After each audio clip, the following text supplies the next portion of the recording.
Hello guys, সকলোকে বহুত বহুত মৰম যাচি মই শিখাই মোৰ চেনেল শিখামনি ক্ৰিয়েচনৰ অন্যটা ভিডিঅ'লে আপোনালোকক পুনৰবাৰ স্বাগতম জনাইছো আৰু আজি এয়া হাজিকাছি ওলাইছো দেখা পাইছে চাওক আৰু আজি মই ওলাইছো মাজুলীলৈ নামনি মাজুলীলৈ মোৰ শহুৰ শাহুৰ তাতে থাকে আৰু সেইভাবে ভাবিলো আপোনালোককো দেখাওছে নামনি মাজুলী এইলৈ আমি কিদৰে কোনফালে হৈ যাওঁ আৰু তাৰ পৰিবেশবোৰ কেনেকুৱা গতিকে আপোনালোকে ভিডিঅ'টো স্কিপ নকৰি শেষলৈকে চাই থাকিব আৰু মোৰ লগতে আপোনালোকো লাগচোন যাওঁ মাজুলীলৈ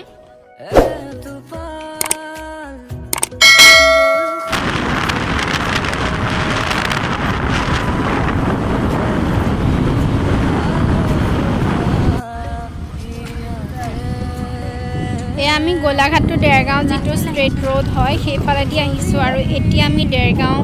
চাৰিআলি পাব হৈছে আৰু এইফালেদি একদম চিধা যাব লাগিব চিকাৰীঘাটলৈ আৰু আমি এতিয়া এইফালেৰে গৈছোঁ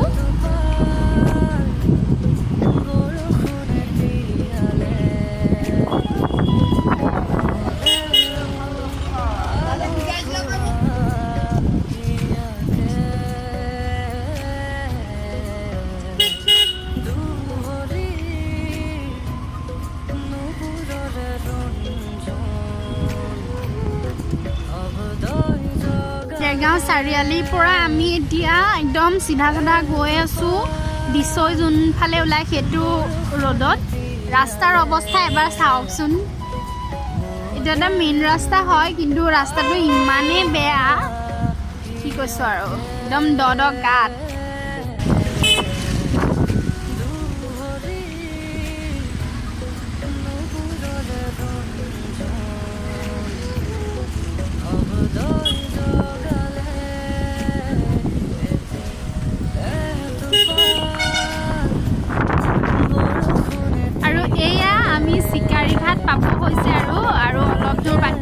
চাওক প্লেচটো ইমান ধুনীয়া লাগিছে চাৰিওফালে পৰিৱেশটো আৰু এতিয়া যিহেতুকে ফাগুন মাহ গছৰ পাতবোৰ সৰিছে আৰু নতুনকৈ কুঁহ মেলিছে এতিয়া একদম গছবোৰ খালী খালী হৈ আছে পাতেই নাই এয়া শিমলু ফুলি আছে আৰু বলকচোন আমি আগলৈ গৈ থাকোঁ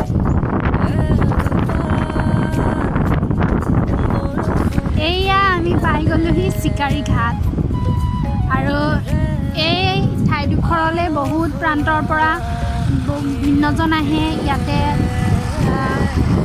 পিকনিক খাবলৈ এইটো এটা পিকনিক স্থলী বুলিও ক'ব পাৰি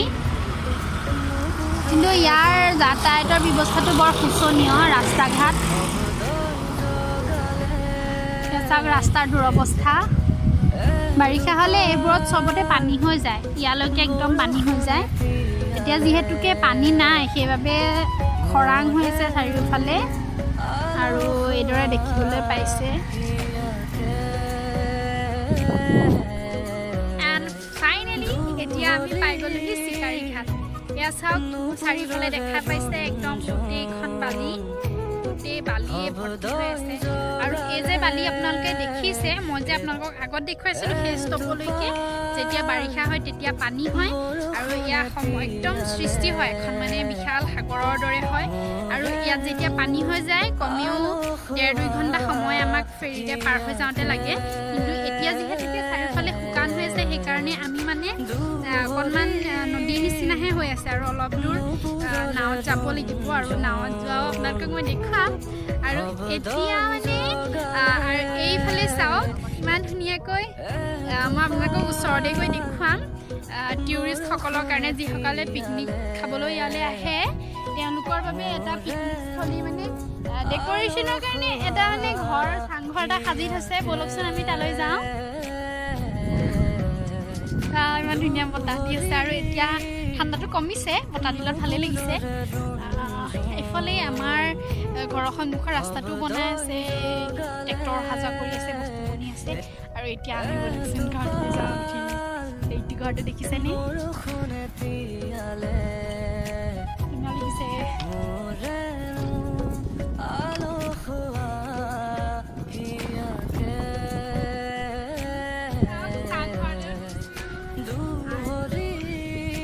আপোনালোক যদি কোনোবা চিকাৰীঘাটলৈ অহা নাই তেতিয়াহ'লে এবাৰ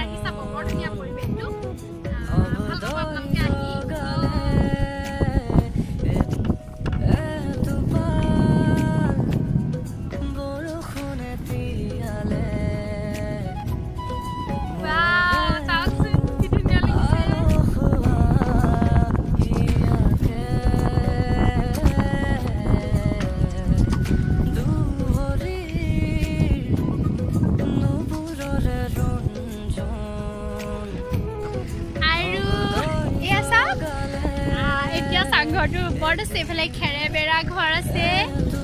আমি দুইজনে উঠি আহিলোঁ অৱশ্যে মানে হাজবেণ্ড আছে এয়া দেখা পাইছে কিবা ক'বা নে কোৱা ফাইনেলি আহি আমি চিকাৰীঘাট পালোহি চিকাৰীঘাটৰ প্লেচটো বহুত ধুনীয়া প্লেচ প্লেচৰ কাৰণে যদি অহা নাই আহিব এপাক পিকনিক খাবৰ কাৰণে প্লেচটো বৰ ধুনীয়া আৰু বিশেষকৈ পানী ব্ৰহ্মপুত্ৰত একেবাৰে নাইকিয়া একেবাৰে শুকাই নাইকিয়া হৈ গ'ল একেবাৰে খৰাং আৰু ইয়াত বাৰিষা এনেকুৱা পানী হয় আপুনি দেখিলেই জিৰ উৰি যোৱা নিচিনা হয় কিন্তু সেই পানী এতিয়া ব্ৰহ্মপুত্ৰ এনেকুৱা অৱস্থা হ'লে পৃথিৱী ধ্বংস গৈ আছে নেকি এবাৰ চাগে ইমান পানী শুকাইছে ন বাৰিষাও পানী ইমান মানে অন্যবাৰে হোৱা নাছিল আৰু ব্ৰহ্মপুত্ৰৰ ওপৰত এইখন চক এখন দলং দি থৈছে দেখুৱাম ওচৰলৈ গৈ ইয়াৰ পৰা আপোনালোকে ধৰিব নোৱাৰিব ওচৰৰ পৰা দেখুৱাম আৰু যিহেতুকে মই কৈছোঁৱে যেতিয়া পানী হৈ যায় মিনিমাম আমাক 1.5-2 ঘণ্টা সময়ৰ প্ৰয়োজন ফেৰীৰে পাৰ হৈ যাবলৈ কিন্তু এতিয়া সেইখন ব্ৰহ্মপুত্ৰ একেবাৰেই খৰাং শুকান চাৰিওফালে কেৱল মাত্ৰ বালি আৰু বালি এয়াই ইয়াৰ চিকাৰীঘাটৰ পৰিৱেশ আপোনালোকে যোনে অহা নাই এবাৰ আহি চাব আৰু ইয়াতে পিকনিক খাব বিভিন্ন স্থানৰ পৰা বিভিন্নজন আহে ইয়ালৈ এই ঠাই দৰ্শন কৰিবলৈ আপোনালোক যিসকলে অহা নাই এবাৰ আহিব খুব ভাল পাব আৰু বলকচোন আগলৈ যাওঁ এতিয়া কেৱল দূৰ দূৰণিলৈ বালি আৰু বালি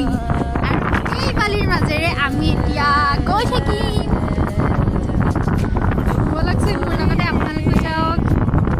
আৰু কেনেকুৱা লাগে চাই আপোনালোকে মোক নিশ্চয় কমেণ্ট কৰি জনাব ভিডিঅ'টো নোচোৱাকৈ কিন্তু কমেণ্ট কৰি নজনাব কাৰণ ভিডিঅ'টো নাচালে ইয়াৰ যিবোৰ সৌন্দৰ্য সেইবোৰ আপোনালোকেতো দেখিবলৈ নাপাব ন ভিডিঅ'টো আপোনালোকে শেষলৈকে চাব আৰু মই যে আপোনালোকক কৈছিলোঁ বাঁহৰ দলংখনৰ কথা আৰু এইখনেই হৈছে সেইখন বাঁহৰ দলং আৰু এইফালেদি মই বাইকত উঠি পাৰ হৈ যাব পাৰিমনে নামিব লাগিব নামিব লাগিব যোৱা তুমি যোৱা যিহেতুকে বাঁহৰ দলং সেইবাবে দুজন পাৰ হৈ যাব নোৱাৰিম তুমি যোৱা আকৌ সেইকেইজন ৰৈ দিব নহয় তুমি যোৱা দেখিলে আৰু এতিয়া হাজবেণ্ড গৈছে মই এইফালে পাৰ হৈ যাম খোজকাঢ়ি সেয়াই আৰু নামনি মাজুলীৰ বাসীৰ অৱস্থা যিসকলৰ নিজৰ ঘৰত বাইক আছে তেওঁলোকৰ বাৰু সিমান একো বিশেষ সমস্যা নাই কিন্তু যিসকলৰ ঘৰত নাই তেওঁলোকৰ বহুত বেছি সমস্যা কাৰণ আপোনালোকে অলপ দূৰ বালি দেখিছেহে আৰু এনেকুৱা বহুতখিনি বালিৰ মাজেৰে আমি গৈ থাকিব লাগিব আৰু সেই বালিৰ মাজেৰে গৈ আমি নদী পাৰ হ'বগৈ লাগিব আৰু এতিয়া চাওক আপোনালোকে দেখা পাইছে বিভিন্নজন এইফালেৰে অহা যোৱা কৰি আছে ইতিমধ্যে এতিয়া মোৰো দলং পাৰ হৈছে আৰু এইফালে পানী বেছি নাই সেইকাৰণে এইখন দলঙৰ ব্যৱস্থা কৰিছে অৱশ্যে তাৰমানে খোজকাঢ়োঁ বুলি ক'লেও খোজকাঢ়িব পৰা হৈ আছে কিন্তু এতিয়া দলংখন আছে যিহেতু দলঙৰ ওপৰেদি আহিছোঁ আৰু এতিয়া আমি এইফালেৰে আৰু কিমান দূৰ যাব লাগিব মই বহুত দিন অহা নাই এতিয়া মই ইয়ালৈ নহা এবছৰেই হ'ল এতিয়া গৈ থাকোঁচোন গৈ থাকিলে গম পোৱা যাব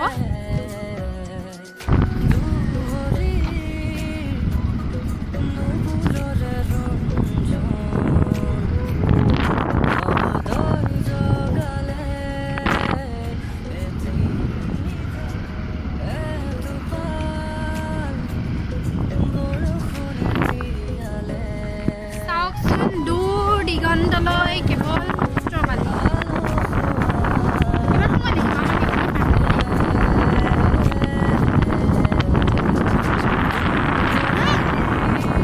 তেতিয়াহ'লে বহুত বালি আছে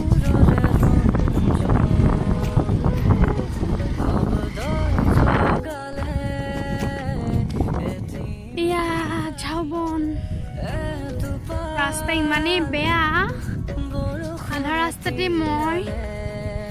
বাইকৰ পৰা নামি খোজকাঢ়ি আহিবলগীয়া হৈছে হাজবেণ্ড গৈ আছে আগত ৰাস্তাৰ যিটো অৱস্থা মোৰ অৱস্থা একেবাৰে মানে কাহিল কৰি দিছে আৰু চব গোটেই ঝাবন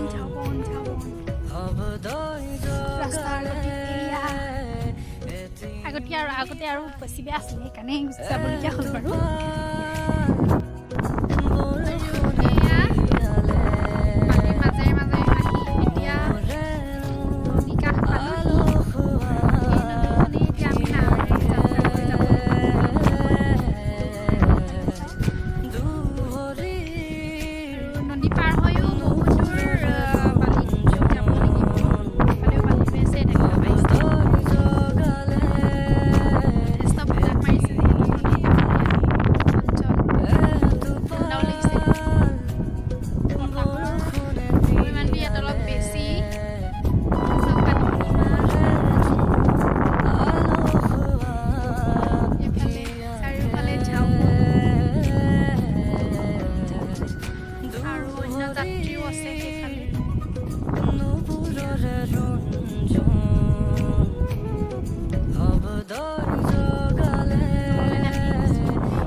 ভালদৰে চাবলৈ মানে দেখিব পাৰিব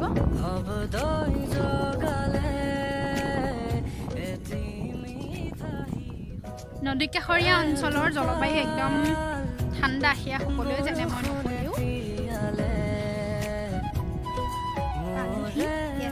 তলত যথেষ্ট শেলাই আছে কাৰণে পানী একদম নীলা তেনেকুৱা হৈ আছে এয়া চাওকচোন পিছফালে এয়া চাওক পানীৰ ঢৌ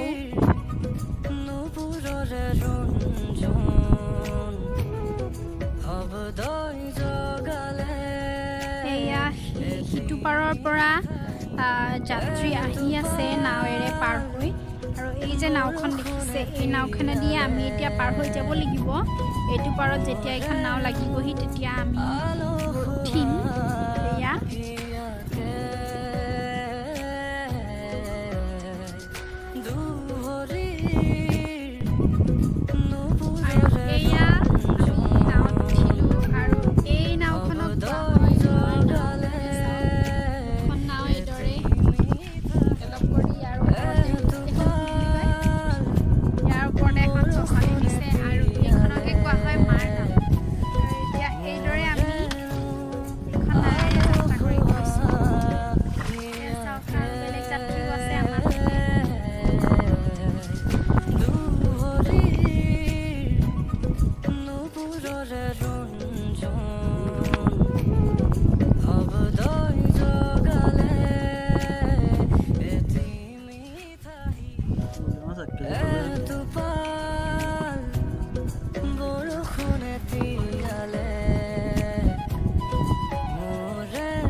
এইডোখৰ ঠাই পাইছোঁহি আৰু এইদৰে প্ৰত্যেকজনী ইয়াত পৰিয়াল আছে গাঁৱৰ মাজলৈ আৰু এইফালেদি অহা যোৱা কৰি তেওঁলোকৰ গতানুগতিক জীৱনবোৰ ইমান কষ্টময় হৈ কটাইছে চাওক আমিতো মানে বছৰত কোনোবা এদিন দুদিন মানুহ ইয়াৰ প্ৰতিজন মানুহে কামৰ বাবে টাউনলৈ যাবলগীয়া হয় দেৰগাঁৱলৈ যাবলগীয়া হয় আৰু এইখিনি বাধা প্ৰত্যাখ্যান কৰিয়ে সকলোৱে নিজৰ নিজৰ কামবোৰ কৰিছে আৰু এয়াই হ'ল ইয়াৰ পৰিৱেশ আপোনালোকে বাৰু ইয়াৰ পৰিৱেশবোৰ কেনেকুৱা পালে এবাৰ জনাব যদি ভাল পালে প্লিজ লাইক কমেণ্ট শ্বেয়াৰ আৰু মোৰ চেনেলটো ছাবস্ক্ৰাইব কৰিবলৈ নাপাহৰিব তেতিয়াহ'লে আজিলৈ ইমানেই বাই বাই